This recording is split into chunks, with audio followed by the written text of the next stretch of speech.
Every mental health disorder is different, and so each disorder has a different characteristic that identifies with them.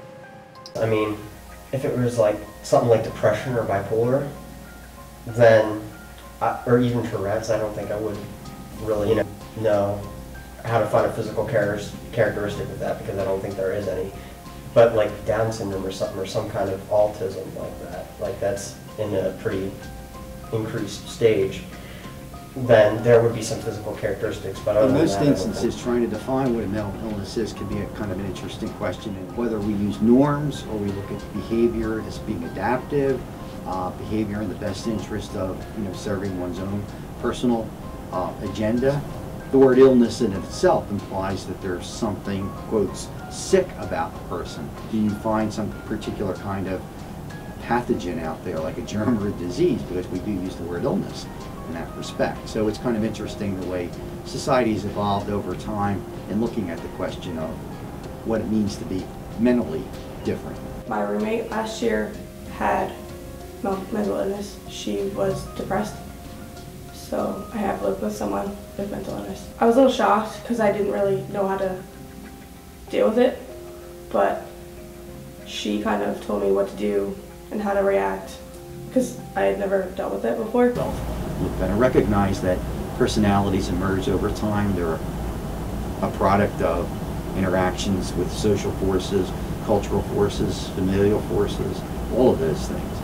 And that accepting the person for who they are and what they are is probably the first step in working with someone who might be considered to have a mental illness. Also recognizing that you have to be very clear in terms of whether or not you think you can help that person. If they in fact seek your guidance, there needs to be an agreement between you and the person on what you can do, what you can't do, the conditions under which you might in fact have to in some way or another presumably betray a trust. Media is a popular influence over our culture, whether it be through the internet, movies, or television. Media uses the mental influence gauge to influence and not acknowledge people to such a thing. Like, it all depends on the kind of media. I think that media has a specific idea that they want to put in people's minds about how people should think rather than how they want people to think on their own. I think that people don't understand it, so they just push it to the side. I think some people don't care, and then some people care, but they don't know what to do. So the media can play a large role in our understanding and maybe consequent acceptance later on of what it might mean to be mentally ill. I think for the most part, the media can do and does do a pretty good job in being clear, whether it's CNN or some of the major network news people who bring in experts, doctors, physicians, medical doctors, psychiatrists, or whatever, to talk about some of these issues. I think that's a good thing, and I think more of that needs to be done.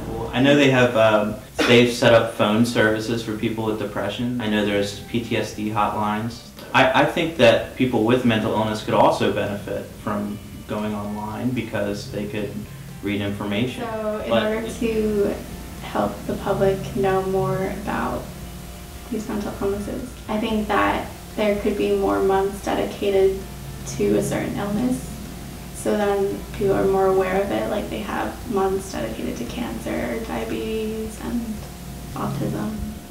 I just think that, whether it be school, or classes letting the kids participate, or in the workplace, not denying them a job because of mental illnesses, because I've heard of some cases that have dealt with such things, but let them be a part of the workforce or the schools, or just let them be a part of things.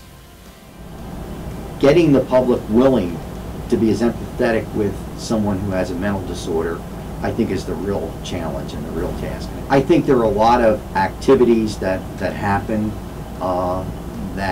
especially we see this in our students all the time, whether they were doing a walk or a run or some event for some particular kind of mental disorders.